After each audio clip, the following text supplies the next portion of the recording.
Ang daming maliliit o mga anak. Kabuntot.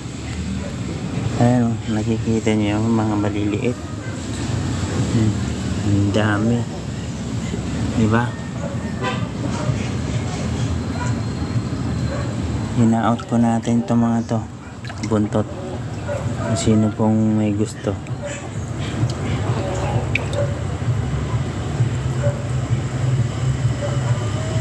Hello po, shout out po sa inyo lahat. Happy New Year mga kabuntot. Ayan po sila, naglalabasan na po sila kasi nakain. Gutom rin mga ano eh. Ngayon ko lang napansin, ang dami na palang mga ano dito.